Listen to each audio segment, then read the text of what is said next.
Ladies and gentlemen, you're listening and watching Rashkin Report, and I'm your host, Yuri Rashkin. Usually on this channel with this host, you will find programs that have something to do with Russia, and usually Russian politics, Russian culture, all things to do kind of, in that direction, and frequently the programs are in Russian. This is one of those joyous exceptions, although I'm looking to do more programming in English because I think that the topic and the guests warrant it. And I couldn't be happier to be joined today by a man that has nothing really to do with Russia that I can figure, Dr. Wes Cecil. Wes, welcome to the program. Thank you very much for having me. Yeah, I don't speak Russian, so I'm completely out of the loop on this one. Yeah, this is just such a thrill for me because I'm a big fan of yours. I've been listening to your lectures for years, and how I came about to kind of stumble into your work is I was getting curious in some of these old ancient philosophers, and I didn't want to read a long book. So I found a 5-minute video that educated me and let me know some of the basics. I was like, I think I'd like to know more, not a lot more, but just a little bit more. And that's where you were there. And then thanks to you, I know more about Nietzsche and Karl Marx and great literature. And you have a really nice way of delivering information. And I don't think there's been ever a lecture on Marx or Nietzsche that there was laughter in the audience. I'm a big believer in laughter. I think it's important.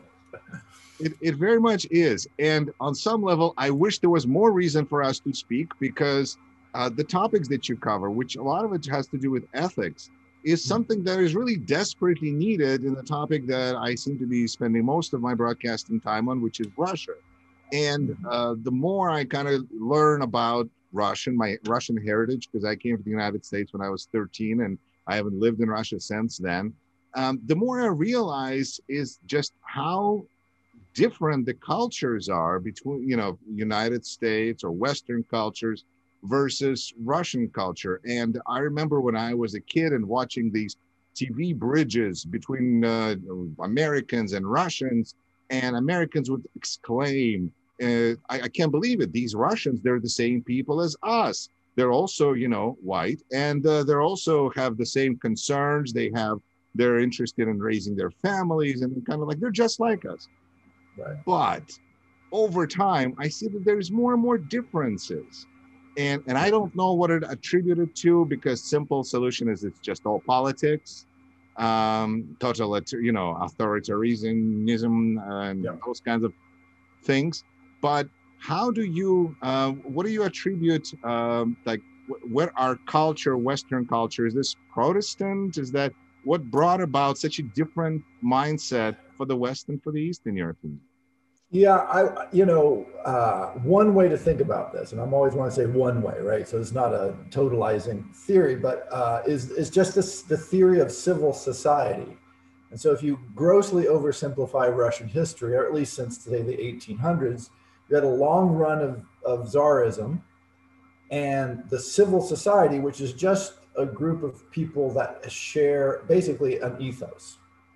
And you believe that there is something that if we behave in a certain way, both laws and, it's not always laws, but it's the collection of laws and just modes of behavior that will all benefit, even if, it would be easier for me to just, littering, for example, if I just litter, that's easy for me, but it's bad for everybody else.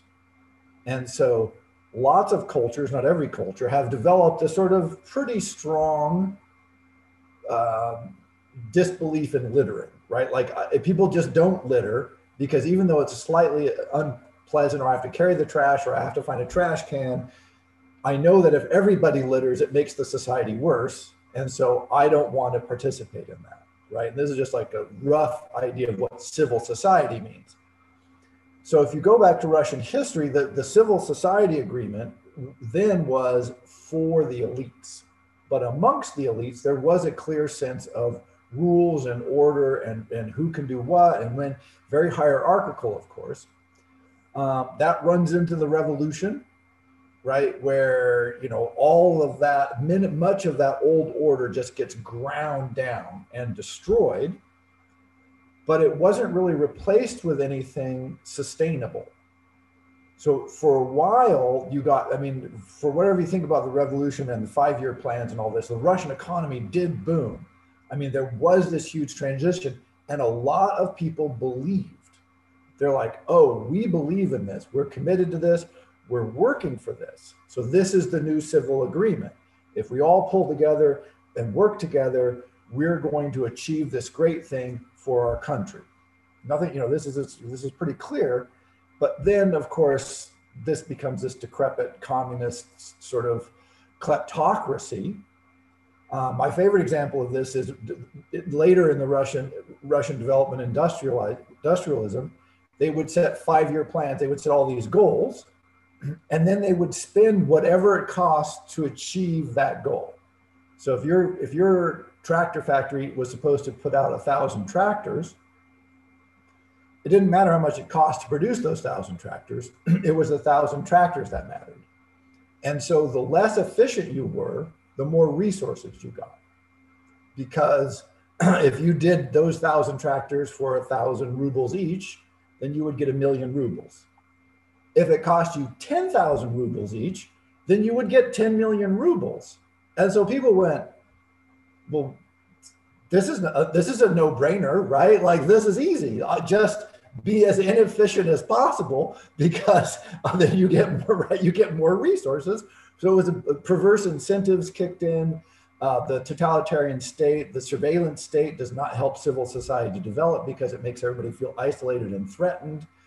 And so a lot of those structures were deteriorated from the government and the way the government was functioning, so that very little of the communal sense was left outside of like literal like factories and miners' unions and these sorts of things. People sort of transferred their allegiance to those institutions, and they said, okay, what's best for the miners' union is best for me, right? So I can be there. Well, then you get the transition, then you get the collapse of the Soviet Union, you get the rise of the oligarchs, you get chaos. And now you get totalitarian oligarchic system with Putin, and there has been no space for civil society. The oligarchs believe whatever I can take is mine, and the more that I take, the better. And then I'll transfer that money out of Russia, right? And there's no place there that reinforces a sense of, oh, we're all in this together. And so my investment in you and your investment in me is worthwhile, even if I don't gain anything in the near term. And it's the terrible part about it is that what happened in Soviet Union, that part of that tragic experiment, is that people are now kind of have a negative connotation of people working together, the same way that words like socialism and is thrown around, where a lot of Russian immigrants will say, no, I'm totally against socialism because that was Soviet Union. Yeah. Yeah, it's a bad system. And so the degree to which, so who gets to be in part of civil society, like those kinds of debates have been very truncated, almost destroyed in Russia for generations, right? For a long time. You see it in America, you see a similar process in America. For years, you paid property taxes to pay for our schools. And first, when they tried to integrate the schools, this led to a huge increase in private schools because we didn't want our white kids going to school with those black kids, and a big rebellion against property taxes, because now I didn't see my investment in society as a whole as being a good thing because some of the bad people were getting it. But so our tradition was so long and so strong that even though this is still debated and still a struggle, effectively, we still have a large investment in our civil education system. I mean, it's problematic in every way, but it's also, lots of billions of dollars go everywhere. And we all more or less agree that it's a goodish thing. But those sorts of pressures are always there. And it feels to me like Russia is not a difference of kind, it's just a difference of degree. Like the history sort of eroded civil society so much that then just an example, one of my Russian friends who from Russia, he's only been in the United States maybe 6 or 7 years, maybe a little longer, maybe 8 years. Um, every piece of software on his computer is pirated, like every piece.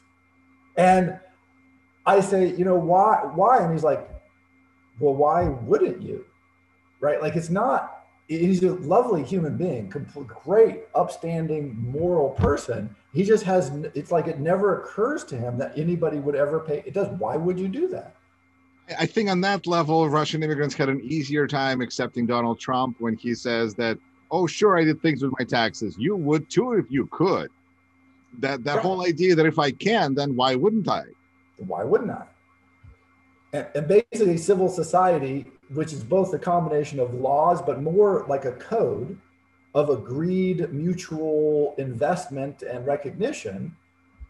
If, most Americans, not that some Americans don't pirate software, but I've never heard an American just look at me like I've had, students and friends, and so I'm just not I don't know how to pirate, so I'm not technically capable of it.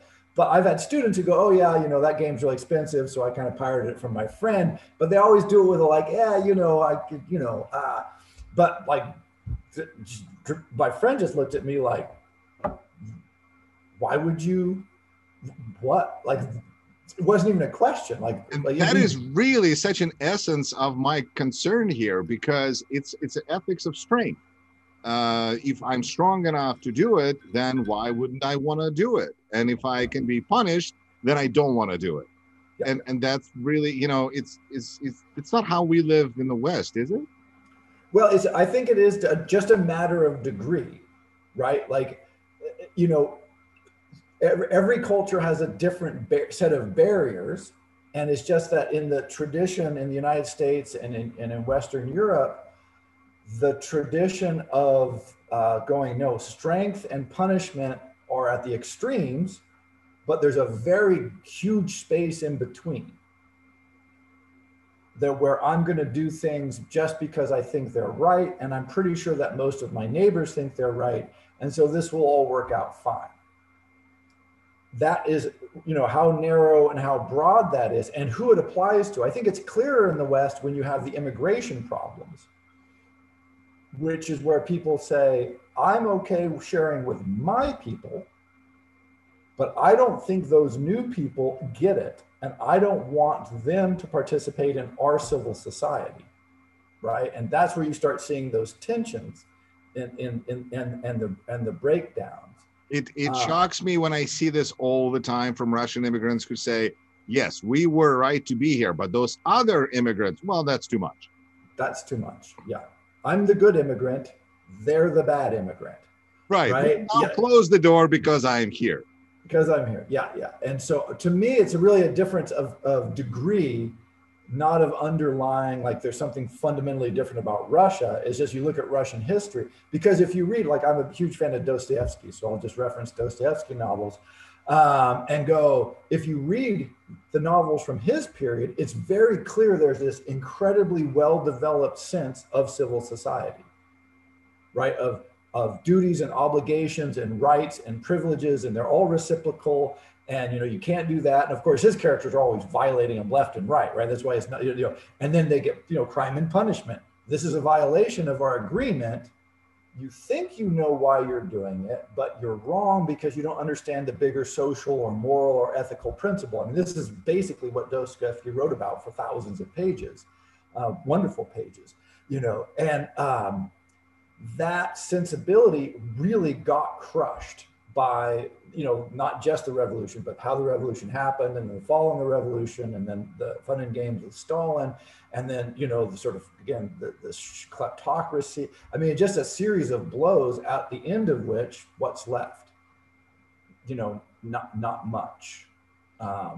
It is interesting because you clearly see the delineation of that communist revolution as a part at which things and treatment in civil society collapsed and was reworked in some other weirder image. Because sometimes Russians will say, nah, Russia has always been like this. It's been like this since 1500s, but you still see the difference of the civil society of some kind under czars and none after.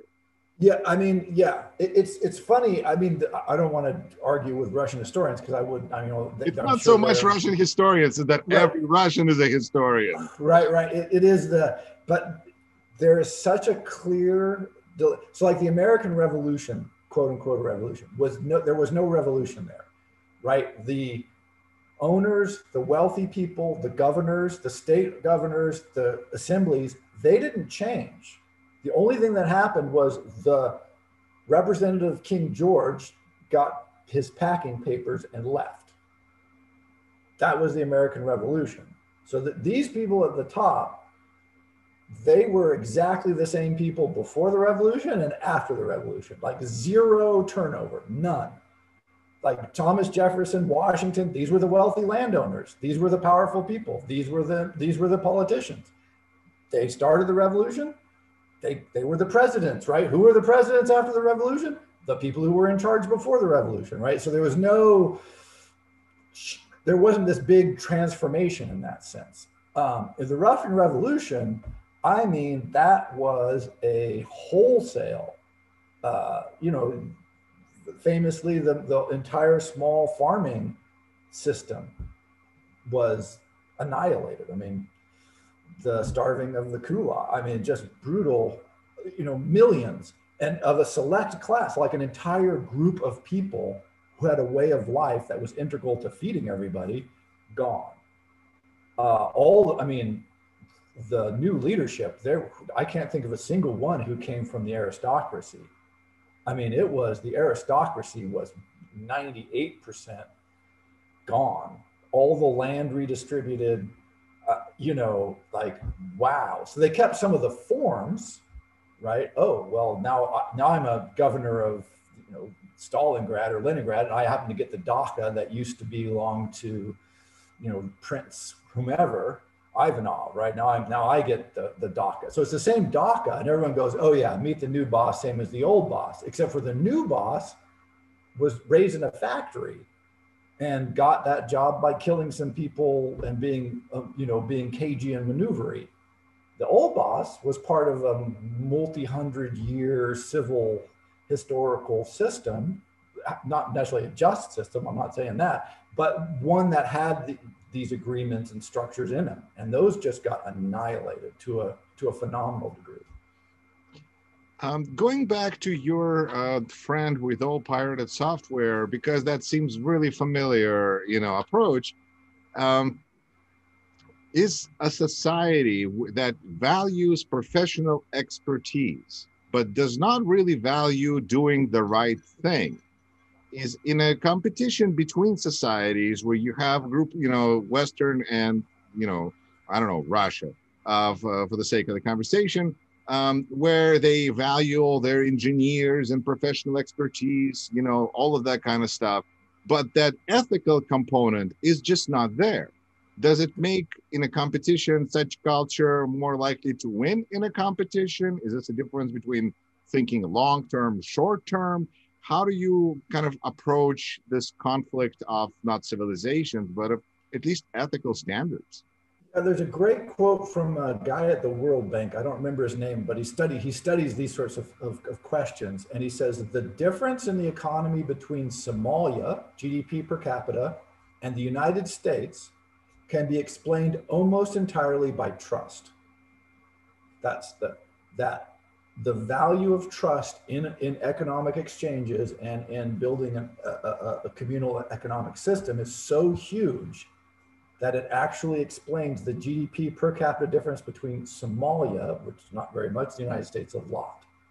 And the problem is when you don't have that civil society, it introduces immense costs into your attempts to do anything because it erodes trust.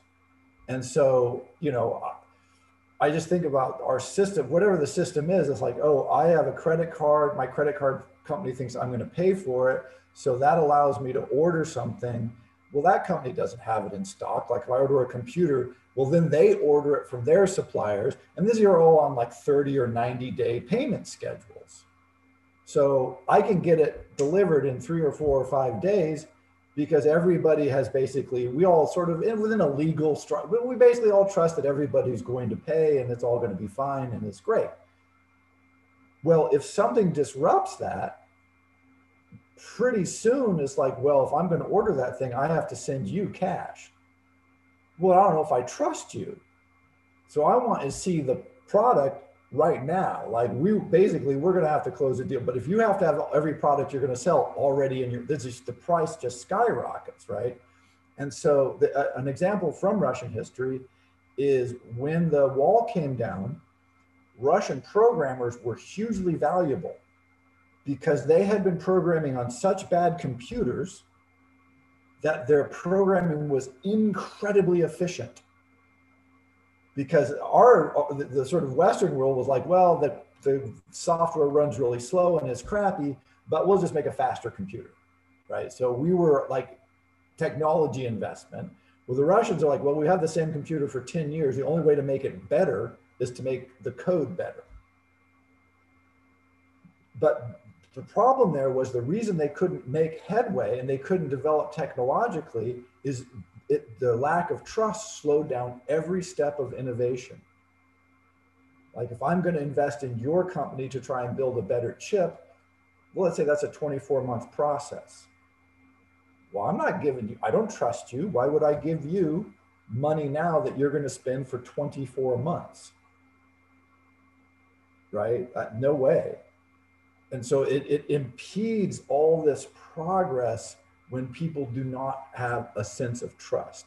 And so you would, in theory, you would think, oh, if I'm not ethical and they are, I'm going to win, which might be true individually for a time.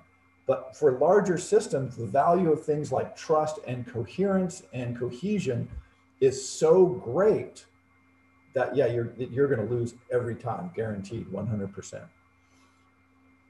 I'll remind our listeners and viewers that you're watching and listening Rashkin Report, and I'm your host, Yuri Rashkin. Remember to subscribe to this channel, like this video, you know what to do, and I'm excited. Can I say? Yes, please. Can I say leave a comment? If you're Russian, and I'm going to just guess, some 100% of your listeners might trend that way.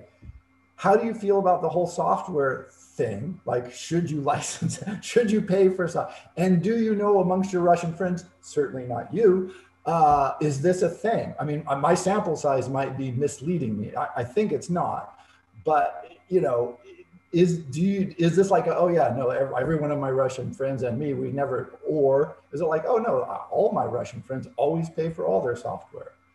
I would be curious to see that in the comments, because I could just be, wrong, sample size is poor. I suspect not, but I could be wrong. I think it's a great kind of a tipping point there too, because I think it speaks of how Americanized or Westernized a person really has become. It's almost like being able to comprehend American humor, where you're like, hey, this is funny. There's a kind of a point where you go, I should pay for that software. It's $10, but then I'm doing the right thing. Maybe it's also, ethics of means. If you have money to pay for that software and you feel like you can justify spending that money, then why not? And if you have no money and you're like, and now I have to pay for the software too, can I avoid that expense? Right. I think that's part of that conversation too. Yeah. Leave comments. Yeah, I would just actually, honestly, truly, I would be curious to know, because I think it is such an interesting, because it's such a ubiquitous feature of our society. And even in my own life, there's been this vacillation within the United States about how much piracy is going on. Because I would say 10 years ago, the piracy was much greater.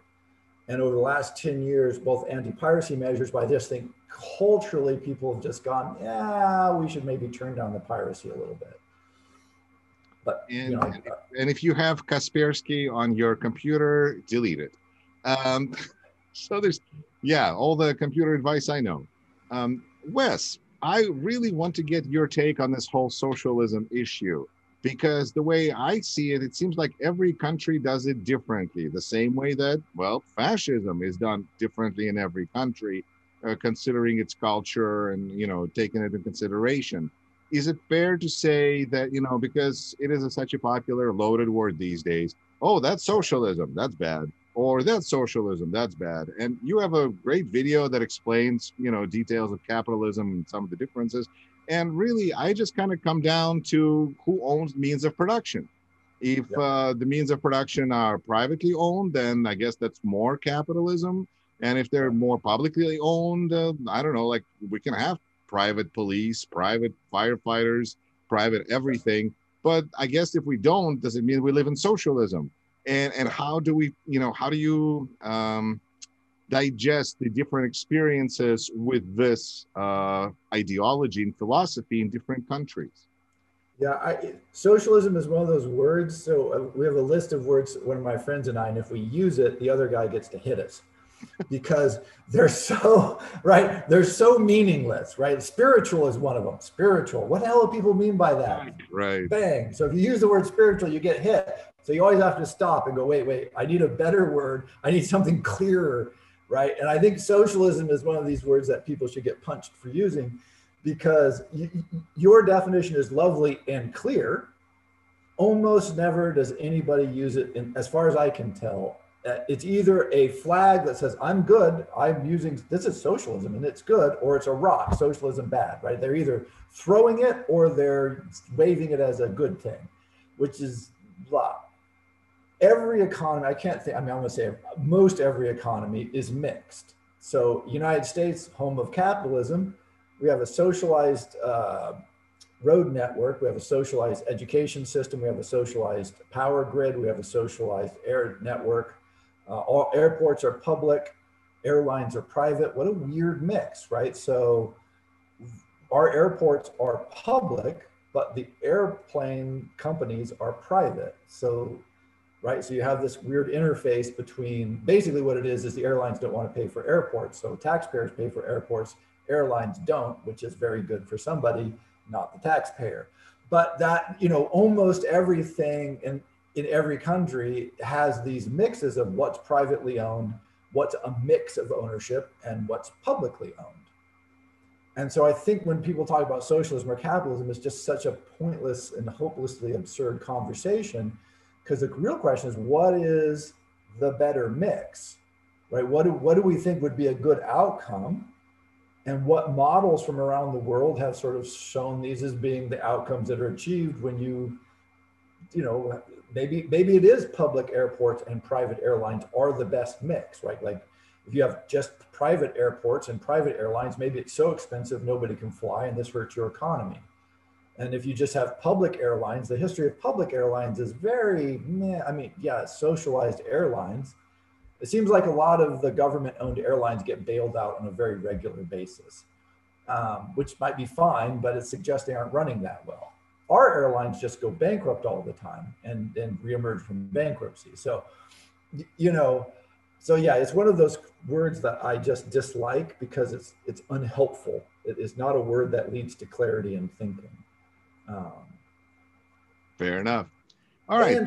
Can I make one more note on that? Please. And I don't care what the government system is. I think this is where people get confused. Like, I don't care about socialism or capitalism or democracy or totalitarianism, right? These are this level of words.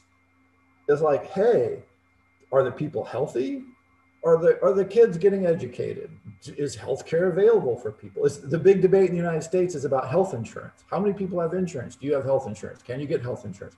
Nobody wants health insurance. People want to be able to go to the doctor and get cured when they're sick. And it turns out in the United States, we've worked out a system where you can have health insurance and still not have access to medical care, which is pretty cool. You wouldn't think that would be possible, but we've done it. Yay, America, right? And so nobody wants insurance, right? It's like, it doesn't help you. It's you want to be able to go to a doctor and not go bankrupt. But if you have insurance and you still can't afford to go to a doctor, which is often the case in the United States, the insurance is not helpful, right? Like, this is not the thing we want. This is theoretically a means to an end. Well, we often get like confused. that, commercial that is you're buying that product so you can have that feeling that you want, and it's not necessarily you want the product, you want the feeling. Yeah. So just a note there. Yeah. So it's all these titles confuse us from like, oh, are people being fed? Are our streets safe? Can I afford to fly someplace? Is my retirement safe? Or, those sorts of questions that you work out from, as opposed to like, oh, this is the right government structure. Who cares what happens down here? So really, that's not even a useful word to describe a state at all. That you just don't use that. Yeah, because everybody's a mixed economy. Okay. As far as I know, there might be some exception out there, but North Korea, but basically everybody's a mixed economy, and the question is, where is that mix better, and what parts should be how? As I'm thinking about what you mentioned about trust, it really strikes true to me because right now Russia is going through a COVID catastrophe. And it is bizarre on many levels, one of which being that Russia supposedly come up with the vaccine, Sputnik V, ahead of everybody else because they just didn't do the last stage of the study where you're supposed to test it on like tens of thousands of people. They just skipped that part. And so they were ready out of the gate quickly. But most Russian people aren't vaccinated, and they certainly are not vaccinated by this supposedly such a good vaccine. And there's a huge anti-vaxxer movement right now in Russia where people feel that they're being forced into this vaccination nightmare scenario. And in part because there is no trust, not just in the vaccine itself, but how it is made. And because there's no trust in the manufacturing process, you have just this really terrible situation where people are dying in large numbers. There's supposedly medicine, and people are afraid to touch it. Yeah, great. That's a great example, because if Germany had created the Sputnik 5 and 4 months ahead of the rest of the world, or 3 months ahead, and said, this is good to go, and the EU is adopting it, EU would have started using it, and they would have sold it to every country in the world. How many countries has Russia even been able to sell the vaccine to? Well, they give it, they sell it, then it doesn't seem to always work. Then people ask for money back. Again, you're right. It's a trust issue. Let's just say that it actually is a great vaccine and it works very well. Think of the price that we're paying globally, because we all go, yeah, right? Yeah, I don't know if I trust that government. I just don't know. And that, millions, thousands and thousands of lives lost, millions of lives disrupted. Trust. Yeah, it's a huge, and that's why you lose, right? If let's just forget people. We don't care about people. You sound so Russian right now. I know, but let's say we don't. Think of how much pure capital, in the sense of how much money, how many billions and billions that vaccine could have been sold for globally, and how much intellectual prestige Russia just lost because of this, right? This is like the medical system in Russia would have had an infusion of brilliant minds, billions and billions of dollars of capital, and goodwill throughout the world that would have just raised that. That's a boat raiser, right? This is a transformative moment.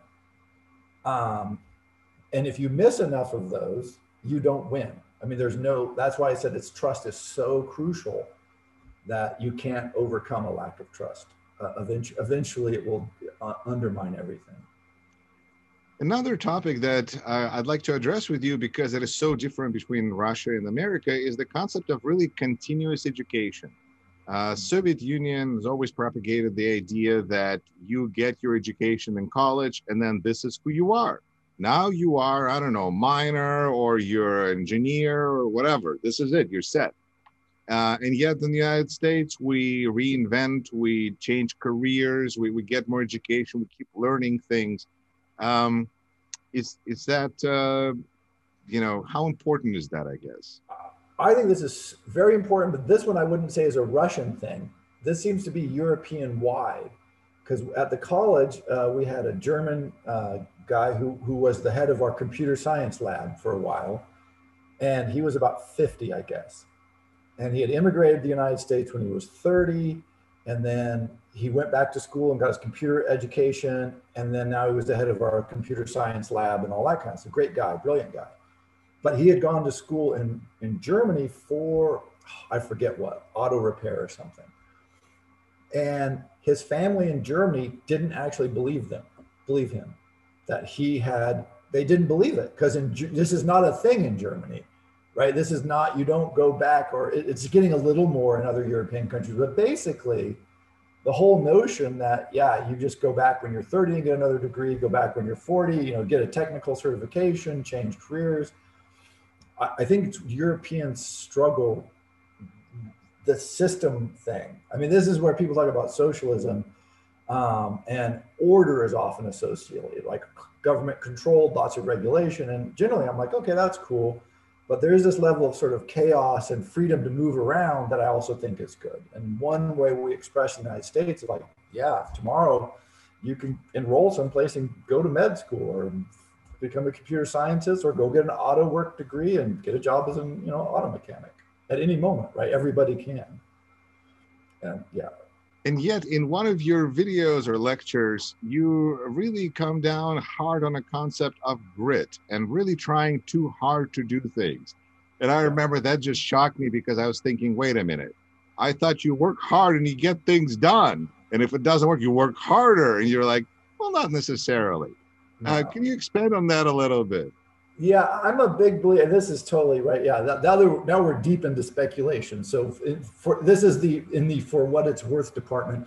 But I think people perform best when they're doing things that they sort of, either environments that they like being in, people they like being with, or stuff they like working on. So it's very much easier to motivate people who are interested in doing what they're doing, because it's much easier for them. And so what happens, I feel, is if you can find a niche where you're like, oh, I get up in the morning and I'm excited to do whatever it is I need. I love cars. I like to work on cars. I hate cars, by the way. It would be horrible. Anytime I try to work on a car, I just end up throwing wrenches out in the field and I have to stop. It's just not me. But that notion of some people love this. And so it's easy for them. And so they're good at it. And so it's easy for them to be productive. I actually think we have a culture of people lying about hating their jobs. A lot of people do, but I think a lot of people are actually perfectly happy with their jobs, but they don't want anybody to know, right? Like it's sort of, we have to pretend like, oh, I'm really grinding it out and, it's a struggle, but they're really like perfectly happy, right? They're just like, no, this is, but they feel like they're supposed to feel that way.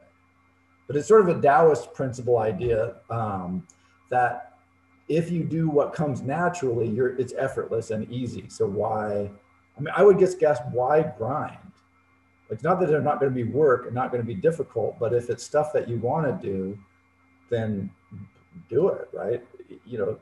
There's going to be challenge and hardship and all that. But the example I think I probably used is, if you go hiking in the Olympics where I live, it's uphill. It's always uphill because we're at the base of a bunch of mountains. And so when you start hiking, it's like, why do I do this? Well, it's uphill, it's a drag, it's heavy, it's hot. But it's beautiful and I love it for some stupid reason. And so it's easy, even though it's hiking uphill, which is hard, right? So that's the dynamic I was trying to get. I'm very suspicious of this, just grind yourself down stuff. Wes, who do you think is really the main philosopher for these days in America that we should pay more attention to? Because you've done recently really nice videos, lectures. I listen to them on YouTube, but there's really no visuals, on taking apart Jordan Peterson, Malcolm Gladwell, who are some of the more respected public intellectuals these days. But then if we look back a little bit, again, we've got Nietzsche, who seems to connect and relate most to people these days. Is that the philosopher that we're kind of heading in the direction? Or, how do you see that, the philosophical currents? Yeah, the philosophical current. I guess I think we're in an age. And I think that the evidence is pretty overwhelming that we're in an age of decadence, which is when all the rules are shifting, right? All the understanding of society and our place in society and what we're supposed to be doing and what our values, I think, are all right. I think we can all agree that the ground is moving under us very quickly. And so I think of philosophers who are struggling through times like that as ones that sort of resonate with me today. Like I said, Barzan talks about this. Nietzsche talks a lot about this. Oddly, someone like not Leibniz, but it just popped out of my mind. He's a contemporary of Leibniz, but Leibniz as well. But for contemporary stuff, there's an economist named Mark Blythe who has lots of stuff up all the time. He's at Brown. I think he's at University of Brown. He's a Scottish guy. He's very funny and entertaining. And he talks a lot about the intersection between contemporary economic thought and sort of society, and like what's going on with politics and culture, and how our economic structures, world economic structures, as well as the United States, intersect. And I think in some ways he's just really good at that, because he's very entertaining and funny, and but also just very pointed on. He has a book I think called Angrynomics, where he talks about why are all these voters so pissed off, but then you look at the economics that he talks about and he goes, yeah, they should be pissed off, right? They are getting robbed. They're not imagining they're getting robbed. They're absolutely being robbed. And so why wouldn't they be angry? But that's the one that pops in my head is Mark Blythe. I would say he's a good, fun, easy, and he's got lots of content on whatever subjects you're kind of interested in. I'm trying to think of someone else I would. David Precht, I think, does some good stuff. He's a German guy. I don't know if anything's been translated by David, but he's good. I think there's one book maybe translated into English, but he's pretty good on topical. He's a good question asker. I don't know if he does. I like questions, so he asks lots of great questions. Yeah. Great questions are good to find. Yeah. Wes, thank you so much for your time. I look forward to your future lectures, and I see you started doing them more, without the audience now. I was hoping that I would fly in one day, be part of the audience. Doesn't seem like we need the audience anymore. Right. Well, we'll as soon as the audience is back, we're arranging it now. So in Washington State, we're all good to go. Vaccine rates are high, and so audience are gathering again, but it's just starting now. So hopefully in August, I'll be able to start doing the next series with the people, because I find it very helpful and just more enriching when I'm getting their feedback in real time. So hopefully that'll be very soon indeed. Excellent. Well, make sure to subscribe to Wes's channel, subscribe to this channel. Wes Cecil, Dr. Cecil, thank you so much for your time. It's been my pleasure. And you watching Rashkin Report. Until next time, take care.